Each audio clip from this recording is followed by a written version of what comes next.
Back here at Andy Moore Field in Bloomington for this Sunday afternoon contest. Alongside Sam Cinder, Joe Cronin, I'm Austin Platt.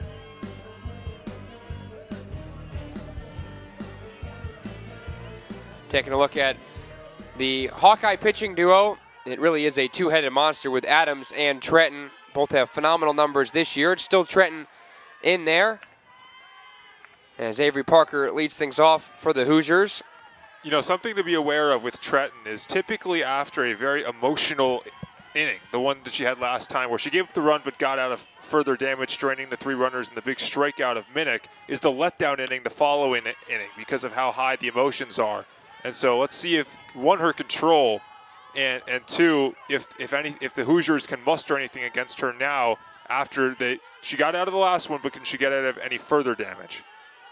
Adams is back warming in the Iowa pen as we speak, and Parker goes after the 2-0, comes up with nothing. It's 2-1. Got a cloudy, overcast day here in Bloomington. Does not the prototypical day for softball. Kind of feels like more Big Ten football weather. And when you think of Big Ten football, you think of Iowa in defense, and the softball team certainly echoes that. Ball on the ground, a short, nice play by Barry to retire Parker for the first out of this bottom of the 5th. You know, I got to say, Jalen Adams is not getting ace treatment over in the bullpen. That's, you know, it reminds me of the high school pitcher, or even some major league pitchers who get they're the last guy on the team, and they're constantly up and down in the bullpen. And after you pitch yesterday and you're pitching to a 1.32 ERA for the season, that's typically not how you're used. But with Iowa having just 2 pitchers, they have to use her like that. Mitchell takes the first pitch up and away. Indiana feeling like they got to Adams yesterday, gave up 4 runs. She had only given up 12 earned runs before that, so Indiana essentially added 25% to the earned run total as Mitchell takes the 1-0 low. It's 2-0. This Iowa team relies on its defense, relies on its pitching. They have a great catcher behind the plate, great backstop in Rivera, who works so well with Trenton and Adams. It's funny because it feels like Iowa football and softball are the same, defense first, while Iowa basketball is offense first. And maybe not anymore with Fran McCaffrey no longer with the program, but the point still stands. There's the huge divide with Iowa and some of their teams in the athletic department.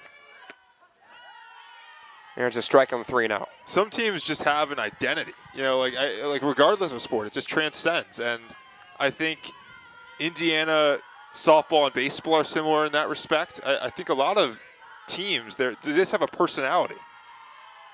There's another strike from Trenton to work the count full. You know, this Iowa team coming into this weekend average only about 4 runs and 6 hits a game. Although today they have 6 runs and 5 hits. Mitchell laces one, that's fair, inside first, past the glove of Johnson and into right field corner. Simon tries to dig it out. Mitchell, was trying to get waved to third by Shonda Stanton. But Mitchell holds on at second base. Continues her tear this weekend. She's got a pair of doubles in this series. That can jumpstart an offense. That ball was hammered into the corner. And with Mitchell's speed, you understand why you want to get to third. Being at third with less than 2 outs is so important. Much better than being at second. And you need every run you can possibly muster to claw your way back into this game. And so there was a bit of hesitation. And once the hesitation set in from Mitchell rounding second, you can't try to get to third. Then it's just you're a sitting duck. Yeah, especially we mentioned with the moist ground and the dirt can almost feel more like mud, as Stanton told us earlier. Difficult if you're putting the stop sign on to then get going again, not to trip yourself or hurt yourself, more importantly. But regardless, Indiana has a runner in scoring position for Van Brandt, who singled and scored back in the 4th. Slap hitter takes a strike. It's 1-1. Trenton came into this game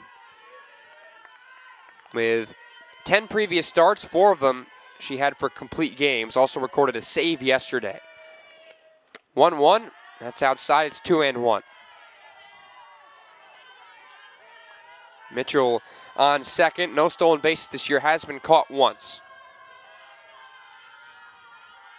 Rivera behind the plate has caught 10 runners this year, most in the conference, as Van Brandt swings and misses at the 2-1.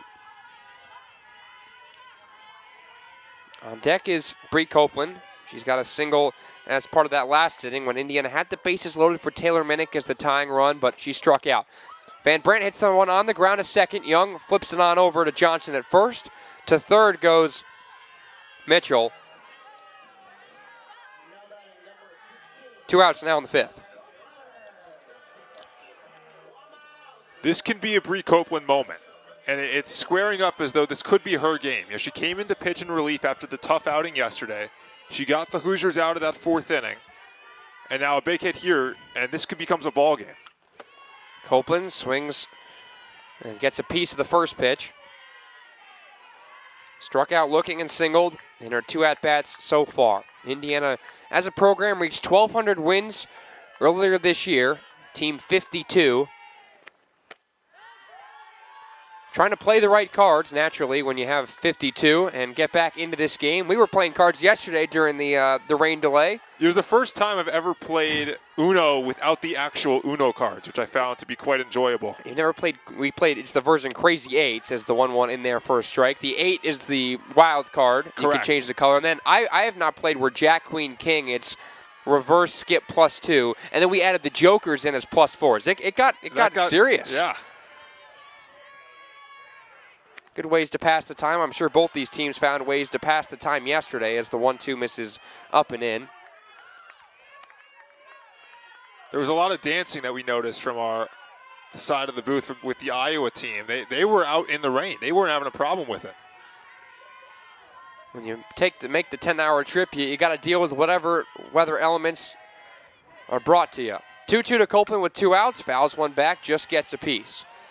The more these at-bats linger on, especially with the pitch count rising for Trenton, the more you have to favor the hitters. And now that pitch count up to 88. And remember, it's not just 88. It's 88 plus the pitches she threw less than, 12 hours ago? Feels like it. 2-2. Off the fist, it's a foul ball as it hit Copeland in the box. And the count stays at 2-2 as a little bit colder today than it was, say, yesterday or Friday, so that is not going to feel very good. Currently says 37 degrees right now. Remember when it was 75 on Friday? I remember it. Can we have that back? Yeah. We're going to get it soon. It's just this little pocket that we have to suffer through. Copeland trying to come through. 2-2. Pitch is low, and the count runs full. Trenton trying to get through 5 innings, only giving up 2 runs at this point. The Hoosiers have out-hit the Hawkeyes 6-5, but trailed by 4. Full count pitch. Fouled off right near the Iowa dugout, spooking a few of the players on the top step. You got to love this at-bat from Copeland. You mentioned it. The longer at-bats go, statistically, it's more likely the hitter gets a hit. Trenton versus Copeland, the two-way superstars dueling. Full count pitch again. Fouled off, this time to the first base side of the netting. This is quite the at-bat. Cassidy Kettleman waits on deck. She came in to hit in the spot of Burko, should this inning continue. Trenton hopes it does not. Copeland hopes it does. 3-2. Up the middle and into center field for a base hit. Copeland wins the battle. Scoring is Mitchell. The Hoosiers get one back at 6-3 in the 5th. There's Bree Copeland for you. The face of Indiana the last 4 years, I would say, and now comes up clutch here today. And another visit from Carl Golan to Trenton.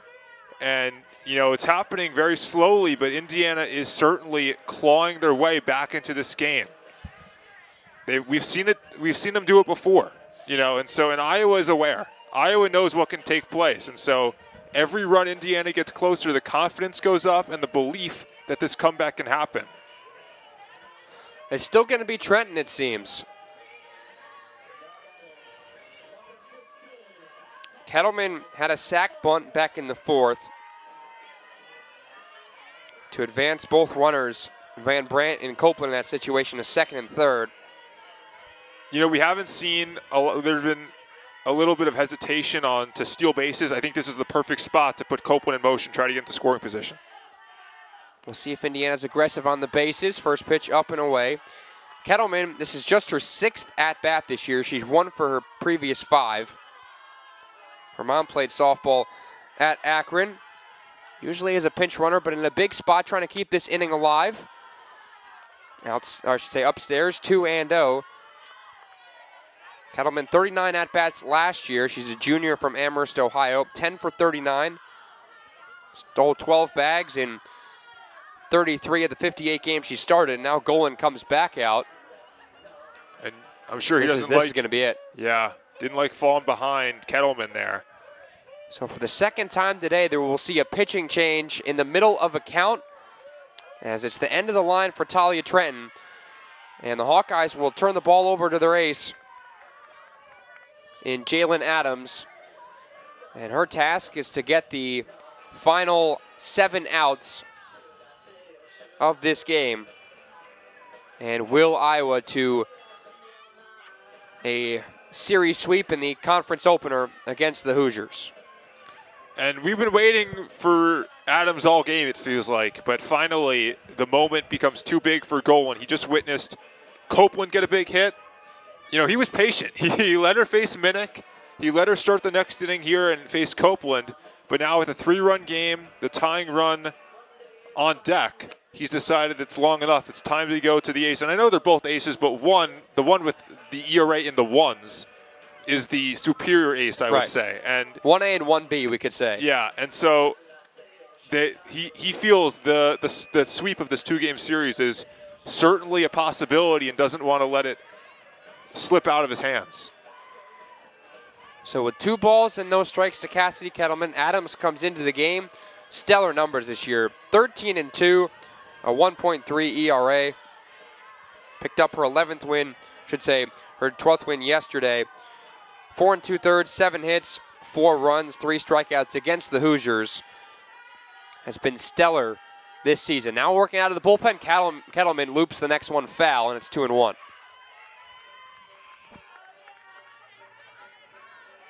It's just the 4th time this year that Adams is pitching in relief. Opponents hitting .195 against her. Iowa Gatorade Player of the Year back in 2022. Jalen's mom also played softball at Buena Vista University and played 5 sports in high school. On the swim team, basketball, track and field, volleyball, softball. 2-1. That's outside. It's 3-1. You know, with softball more than I think any other sport, it feels like there's a lot of family ties. It feels like your parents, your grandparents, or someone else played softball before you or played baseball, and that's how you develop your love for softball. Adams stuck to softball. She's been the ace for Iowa the last few years, but entering the game in the middle of a count not favorable as she walks Kettleman.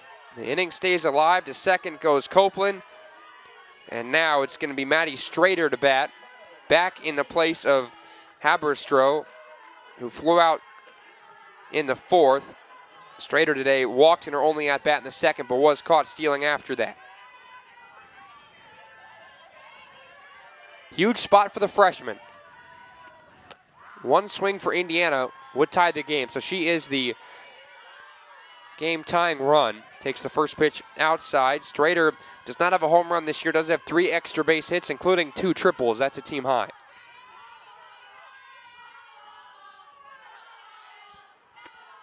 .1-0 home from Adams. There's a strike. When Indiana has walked more than their opponents this year, they are a perfect 13-0. You got to capitalize when you receive free bases. They received 1 this inning. They received 4 now for the game. A big hit would go a long way.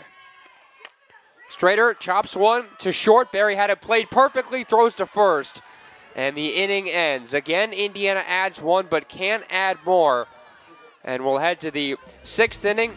Iowa still holding on to a 6-3 lead. We'll step aside here on Big Ten Plus and be back for the 6th in a moment.